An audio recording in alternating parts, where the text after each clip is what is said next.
बच्चों आज हम सॉल्यूशन चैप्टर स्टार्ट कर रहे हैं। इसमें टोटल 7 टॉपिक्स हैं। अभी हम फर्स्ट वाले लेंगे। फर्स्ट टॉपिक हमको बताता है कि सॉल्यूशन क्या है। तो सॉल्यूशन बच्चों एक मिक्सचर होता है। मिक्सचर मतलब अलग अलग चीज़ों को मिक्स करना। इन चीज़ों को हम कंपोनेंट बोलते हैं। जब अलग कंपोनेंट को मिक्स करते हैं तो मिक्सचर बनता है। और मिक्सचर अगर होमोजीनियस रहा तो उसको सॉल्यूशन बोलते हैं। जैसे अभी यहाँ पे हमने सॉल्ट और वाटर को मिक्स कर दिया। अब सॉल्ट जो है वो वाटर के अंदर पूरी तरीके से यूनिफॉर्मली डिस्ट्रीब्यूट हो जाएगा। तो ऐसे मिक्सचर को जिसके अंदर जो कंपोनेंट है वो यूनिफॉर्मली डिस्ट्रीब्यूटेड यूनिफॉर्मली मिक्स है उसको होमोजीनियस मिक्सचर बोलते हैं। और होमोजीनियस मिक्सचर को हम ही सॉल्यूशन बोलते हैं। तो सॉल्यूशन का मतलब होता है होमोजीनियस मिक्सचर। आमतौर पर सॉल्यूशन के बारे में सुनते थे हमको ज़्यादातर लिक्विड ही याद आता, पर ऐसा नहीं। सॉल्यूशन अलग अलग रूप में मौजूद होते हैं। ज़रूरी नहीं है कि हमेशा ये लिक्विड ही रूप में रहे। तो हम कुछ एग्जाम्पल देखते हैं। जैसा पहला एग्जाम्पल है परफ्यूम, जिसको हम अच्छी खुशबू के लिए वापरते हैं। दूसरा एग्जाम्पल है एंटी पर्सपिरेंट, जो जगहों पे बच्चों ज़्यादा पसीना आता है या जो वेट एरियाज है या टेम्परेचर ज़्यादा होता है वहाँ पसीने को कंट्रोल करने के लिए इन केमिकल्स का इस्तेमाल किया जाता है। इन्हीं के जैसे सिमिलर केमिकल्स भी आते हैं जिनको हम डीओ के डिओड्रेंट्स के नाम से भी जानते हैं। तीसरा एग्जाम्पल है एयर। एयर एक होमोजीनियस मिक्सचर है। इसमें अलग अलग गैसेस, कार्बन डाइऑक्साइड, ऑक्सीजन, ये सब गैसेस मिक्स होती है। चौथा एग्जाम्पल है बच्चों steel.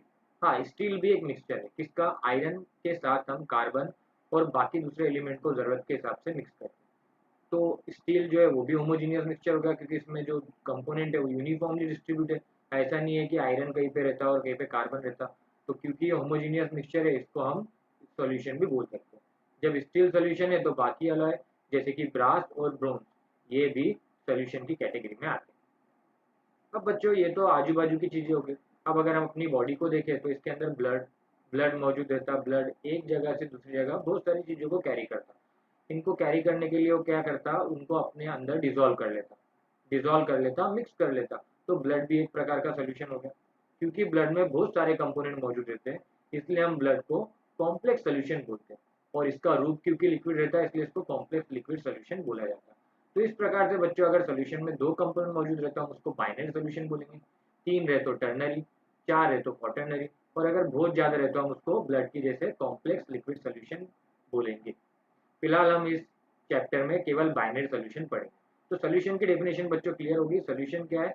It is a homogeneous mixture of two और more than two non reacting component. क्योंकि अगर वो रिएक्ट कर लेंगे तो फिर वो मिक्सचर वो कंपाउंड बनेंगे। ठीक है, तो सॉल्यूशन की डेफिनेशन के आगे बढ़ते हैं।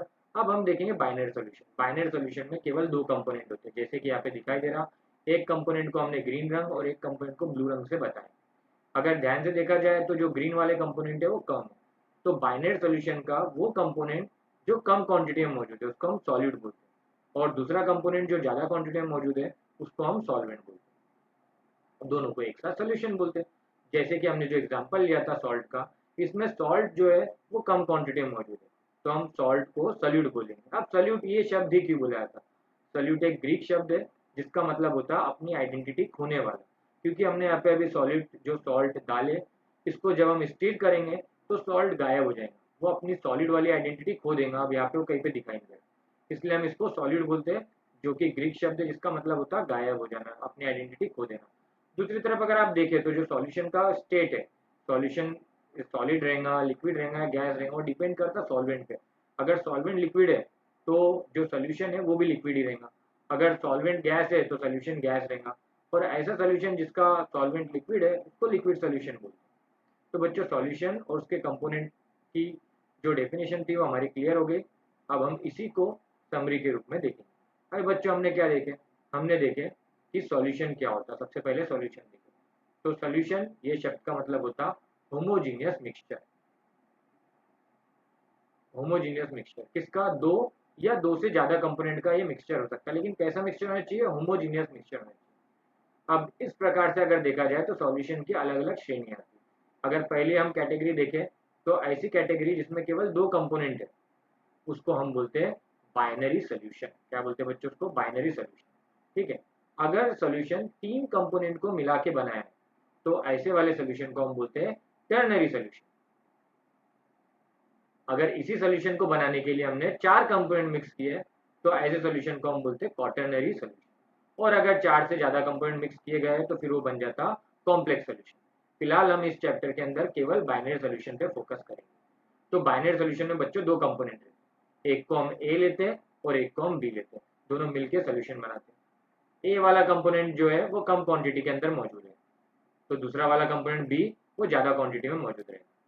जो कम क्वांटिटी के अंदर मौजूद है उसको हम सल्यूट बोलते हैं, और जो ज़्यादा क्वांटिटी में मौजूद है उसको हम सॉल्वेंट बोलते हैं। दोनों को एक साथ सोल्यूशन बोलते हैं। और सोल्यूशन क्या होता है? Homogeneous mixture.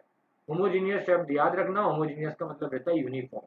अगर हम पानी और रेत का मिक्सचर बनाएंगे तो उसको होमोजीनियस मिक्सचर नहीं बोलेंगे, क्योंकि उसमें रेत जो है वो अलग दिखाई दे रही है और पानी जो है वो अलग दिखाई दे रहा है। और ऊपर का पानी लेंगे तो उसमें रेत नहीं दिखेंगे, नीचे के पानी में रेत दिखेंगे, तो इसका कंपोजिशन यूनिफॉर्म नहीं है। तो जो सैंड सॉल्यूशन है वो सैंड सॉल्यूशन नहीं है, वो सैंड केवल मिक्सचर है, क्योंकि वो होमोजीनियस मिक्सचर नहीं है।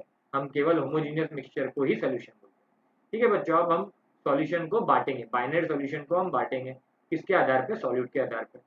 इसके लिए हम जो हमने एग्जांपल लिए उसको थोड़ा सा इलस्ट्रेट करेंगे, एलोबरेट करेंगे। हमने जो एग्जांपल लिए थे सॉल्ट सॉल्यूशन का, इसके अंदर अगर हम सॉल्ट को पानी के अंदर मिलाएंगे तो लगभग सॉल्ट जो है वो घुलता जाएगा। 1 ग्राम डालेंगे घुल जाएगा, 2 ग्राम घुल जाएगा, 3 4 ऐसा हम डालते जाएंगे। एक ऐसी स्टेज आएंगी जब वो घुलना बंद कर देगा। तो हमको ये पता चल गया कि सॉल्वेंट की एक कैपेसिटी रहती है, उतनी कैपेसिटी से ज़्यादा वो सॉलिड को होल्ड नहीं कर सकता। फिलहाल अगर पानी का केस देखा जाए तो 100 ग्राम पानी में हम 35 ग्राम तक नमक को डिजोल्व कर सकते हैं। तो ऐसा सोल्यूशन जिसके अंदर मैक्सिमम कैपेसिटी का सॉल्यूट मौजूद है, ऐसे सोल्यूशन को हम बोलते हैं सैचुरेटेड सोल्यूशन, जिसमें maximum amount of solid dissolve है। ठीक है, जैसे 35 ग्राम अगर नमक डिजोल्व है 100 ग्राम पानी में तो वो सैचुरेटेड सोल्यूशन हो। लेकिन अगर 35 ग्राम से कम है, 34 33 32, तो ऐसे सोल्यूशन को हम अनसैचुरेटेड सोल्यूशन बोलते हैं, जिसके अंदर जो सॉलिड मौजूद है वो मैक्सिमम कैपेसिटी पे नहीं है, वो सैचुरेशन लेवल से कम है। तीसरी कैटेगरी होती है बच्चों सुपर सैचुरेशन। पहले अनसैचुरेटेड देख लीजिए, इसके अंदर सॉलिड जो है सैचुरेशन से कम है। अब तीसरी कैटेगरी है super saturated solution. Super saturated solution के अंदर जो सॉलिड डिजोल्व रहता वो सैचुरेटेड लेवल से ज़्यादा रहता है। जैसे मैंने बताया पानी में 35 ग्राम डिजोल्व होना चाहिए, लेकिन अगर हमने उसको हीट किए तो 35 ग्राम से भी ज़्यादा सॉलिड को डिजोल्व कर सकता है। तो ऐसा सोल्यूशन फिलहाल जिसके अंदर 35 ग्राम से ज़्यादा सॉलिड डिजोल्व है उसको हम सुपर सैचुरेटेड बोलेंगे। जैसे मैंने अगर 40 ग्राम डिजोल्व कर दिया गर्म पानी में तो सुपर सैचुरेटेड सोल्यूशन हो गया। हाँ, ये अलग बात है कि जैसे जैसे पानी ठंडा होगा वो जो एक्स्ट्रा 5 ग्राम है वो बाहर निकलता जाएगा, लेकिन फिलहाल जब तक वो 35 से ज़्यादा होल्ड करता है हम उसको सुपर सैचुरेटेड सोल्यूशन बोलेंगे। अब बच्चों जो बची हुई दो श्रेणी है वो अनसैचुरेटेड की है, बची जो दो कैटेगरी है वो अनसैचुरेटेड की है। अगर मैंने पानी के अंदर जो सॉल्यूशन बनाया पानी से उसके अंदर 35 के मुकाबले बहुत कम सॉलिड डिजोल्व है, लगभग मैंने सिर्फ 0.5 ग्राम सॉलिड ऐड किया, तो ऐसे से जो सोल्यूशन बनेगा उसको हम डाइल्यूट सोल्यूशन बोलते हैं, जिसके अंदर जो सॉल्यूट रहता उसकी सैचुरेशन क्वांटिटी से बहुत कम क्वांटिटी सॉलिड डिजोल्व रहता। ठीक है, उसको हम डाइल्यूट सोल्यूशन बोलते हैं।